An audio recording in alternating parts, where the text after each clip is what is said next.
So even though homeschooling is just this creepy little club of a bunch of people that don't have any friends and don't ever see any sunlight, I figured I should do a video on all the things that I liked about it. If one more person walks up to me and wants to know if my prom was fun in my living room, I might lose my mind. I was homeschooled from kindergarten to 12th grade, literally my entire life. I went to public school for a little bit and I kind of like got in trouble for talking about Jesus. And then I went to private school a little bit as well. And I had great experiences there. My mom actually had a private school for a little bit, but I never did anything but homeschooling for a full year, for a full school year. I'm self-proclaimed, and everybody else proclaims that I'm pretty socially awkward. But I don't think that it had anything to do with being homeschooled. My parents are actually super cool and super normal, and my sister is super normal. I'm just weird, but homeschooling was actually really fun and really awesome. And I have respect for people in public school and private school and all of that stuff. I just wanted to make a video that talked about the perks of having been a homeschooler. I get a ton of questions about having been homeschooled, and typically they're from non-homeschoolers that are like, "So, how did you make friends? Your house?" Or they're from homeschoolers that are like, "How did you do it? Did you love it? Can you make videos about it?" So I was like, okay, sure, fine. I will do a homeschooling video and I will talk about the things that I loved. 2 things before I give you guys the list. A list before the list, spoken like a true person with OCD. First thing is that you do not have to be homeschooled to watch this video. You don't have to have any experience in homeschooling. So yeah, you can still watch this video. And then the second thing is I loved homeschooling and I am a huge supporter of it, but I love all people and I really do not need people leaving comments saying, "She sounds like she's against public schooling." No. Please do not get into a fight in the comment section. This is just good stuff, happy stuff about my own experiences. So please do not fuss at me or anyone else. I ain't got time for that. Number 1, I have great relationships with my family members now. You can have great relationships with your family members no matter what kind of schooling you're in, but being homeschooled, when you're around your mom all day long, you have to be close with your mom. You don't really have the option to be like, "I don't want to be in this room. I just want to go do my homework," because your mom will be like, "Oh great, I'll come help you." You have to be close with your family. And I love that my mom and I got really close because of homeschooling. Morgan, my sister, and I were best friends, super close. And so being homeschooled, being around each other, just the 2 of us girls all day long, it made us be close. And my dad taught us some classes as well when he wasn't at work. And so the 4 of us just were really close because we were around each other all the time. And I see that as a blessing. Scheduling, oh my goodness, it's fantastic. Do you want to take a vacation? Are your kids homeschooled? You don't have to talk to the principal about getting out of school. When I was later in high school and I was playing different shows and concerts, maybe needed to travel for the weekend, it was super easy. Just ask my mom, "Hey, can I go play the show this weekend, and can my mom drive me? Oh, by the way, Mom, that's you." We typically didn't have school on Fridays. We got to make our own schedule with that. And then also during the week, Monday through Thursday, when we did have school, we typically finished by noon, no later than 1, 2 o'clock, but typically by noon. And that was because we could wake up as early as we wanted and get started, or just really focus on only school. There's only 2 kids in the room, so you don't really have an option but to only focus on school, and you really just got to get finished early. Number 3, I loved that homeschooling was very specific to my gifts and my interests and my weaknesses. Being a musician, being a songwriter, being a little wannabe actress, my mom was able to see those things and really cater my classes and my assignments to things that I was interested in. So an English class, for example, one of my writing assignments might be to write a song or to write a poem, or to write a movie script, something that really was interesting to me that got me excited about school. It does become a disadvantage when all of a sudden you sometimes kind of feel like your hobbies are being graded, but it's also really good because it kind of challenges you to always do your best and to work really hard at the things you love, and not just kind of fake play guitar, but to actually think, "Oh, Mom, could this be a fine arts credit? Holla."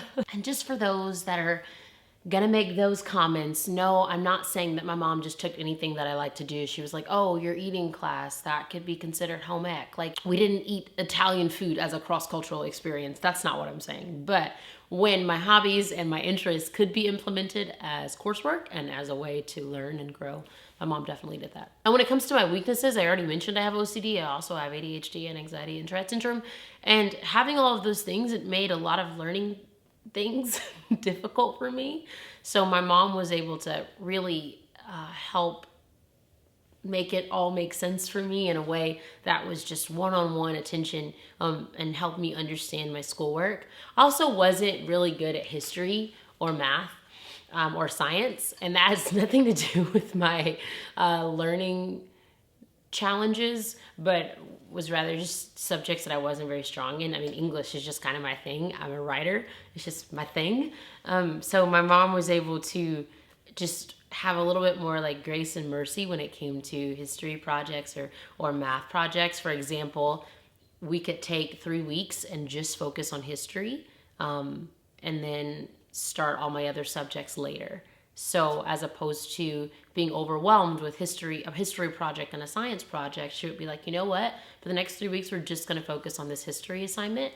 And then when we're finished with this assignment, then we're going to move on to science. And so that was really cool how we were able to just really structure things to where it made sense for our brains. Number 4, homeschool co-ops. I don't know if you've ever heard of them, but they are fantastic. They're these little places. Sometimes they're at like a parent's house, or sometimes they're at a church, and it's where homeschoolers escape and we hang out with each other and we act like we have friends.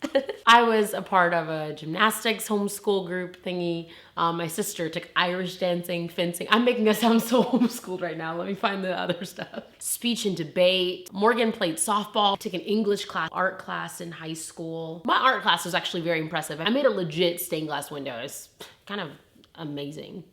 Homeschool co-ops it would take me forever. It would be another 10-minute video just to try to explain what they are. But it's literally just a group of homeschoolers doing stuff together. For example, I was a part of one for my county when I was growing up, and it was a lot more of social interaction. So every couple of weeks or days or whatever, we would have game nights or pizza nights or movie nights, and it was more of just social life for homeschoolers. Why is it so funny? But you also have co-ops that are like educational, which my sister and I are graduates of New Creation Center, which we have our accreditation through, which helped us get into Atlanta Christian College, which is now Point University. This is none of your business. One thing that I thought was really cool is that a lot of the homeschool co-ops, like in the state of Georgia, kind of get together for different projects and events. And one event that, I don't know if they still do it, I've been out of high school for 8 years now. We had a homeschool prom. You have that every year. It sounds super cheesy, but it's a normal prom. It was at the Fox Theater, if you've ever heard of it. Prom king and queen, all that kind of stuff. I didn't have a date. Me and my friend Johanna, she was a foreign exchange student and she was super cool. Neither of us have boyfriends, so we went together as besties and had a bunch of other girls that we met up and hung out with. And it was a whole lot of fun. I'm not a dancer, so a lot of people were dancing. I was like eating a ton of snacks. And I think at one point we all kind of like went up to the bathroom because they have this like little living room, like a sitting area like in the bathroom because it's a really fancy place. We were just hanging out. We like were praying with this girl that like needed to be encouraged and stuff like that. I had a Bible study at my prom. The interesting thing about homeschooling is that with some co-ops, you won't even like know that some homeschoolers are actually homeschoolers because they go to so many co-ops. So we probably did 2 classes max a semester or a school year, just so that we could hang out with friends and get to know other people, you know, in other groups, other homeschool groups and stuff like that. Yeah. Okay, so the 5th one is quite nerdy, and it is that I learned how to be quite independent in college. When my sister Morgan and I, when we hit high school, our mom would essentially give us our homework or our schoolwork, whatever, and give us a deadline and say, you have to get it done by this time. If you need me, you know how to find me. I'm just downstairs or down the hall. And that was something that I think I took for granted because when I got to college, I realized how much of a blessing that was to have gained that kind of independent learning, independent schooling mindset. I went to a great university and the professors were always very encouraging and, you know, very helpful when you need it, but they're not your parent. They're not gonna text you and be like, don't forget to write your paper. I mean, they are your professors and you are an adult. And if you need them, they're there, but chances are they're not gonna be following you around, making sure you're going to bed on time. And if they are, that's creepy. When you're homeschooled, you don't have the freedom or the liberty to kind of live this school life and a home life. It's all one. It's all combined in one thing. So if you want to hang out with your friends on a Friday night, your mom's not going to say, oh, did you finish your paper? She's going to say, you didn't finish your paper. So it's all combined, it's all mixed in one. So you learn how to really get your stuff done, how to really make it happen so that you can have a social life or that you can go hang out with your friends. So when I got to college, I just had that instilled in my brain that if I have work to do, I better get it done quickly. That's not to say that I didn't mess up, that I didn't pull all-nighters and that I didn't procrastinate. I'm human just like anybody else. But I went to college with a certain element of independence and I guess a little bit of maturity because I was homeschooled and because I was taught that way. I will say that one of the biggest disadvantages of homeschooling, I personally can't think of many, but one huge disadvantage was when I got to college, I was not great with lectures. I loved some of my professors, the way that they would like speak and the way that they would like, I don't know, it was great, like the way that they would teach. But oftentimes you're sitting there as a homeschooler and you're thinking to yourself, why can't I just go in my room and read this and then just tell them how I learned about it? So that was really difficult because I was not used to sitting in a lecture setting. My mom did some lectures when we were growing up and then, gosh, probably one every few weeks when I was in high school. So that was something that was really challenging. So those are 5 of the things that I loved about being homeschooled. I plan to homeschool my kids someday, whenever that part of my life happens. It was great for our family. It was what fit for us. One of my parents' first dates was to a teacher supply store. And my mom has always loved to teach and they both always loved kids. And my mom often says, you know, I just wanted to spend as much time with my kids as I could. And that means a lot to me. And the fact that she would make the sacrifices that she made when she was like a big time like journalist and reporter out and like radio announcer person out in Los Angeles. She quit all of that stuff just to homeschool me and my sister. That's a huge sacrifice, and I'm really glad that she did that. Now she's my manager, so she just can't get rid of me. Okay, question of the week. Are you homeschooled, public school, private school, or how are your kids' schooling situation? That made no sense. Or what do you plan to do in the future? Or what was your schooling situation like in the past? Did you love it? What is one thing that you wish you could change about it? I wanna know. Leave your answers in the comments below. And nobody fuss at anybody because I'm just gonna delete your comments.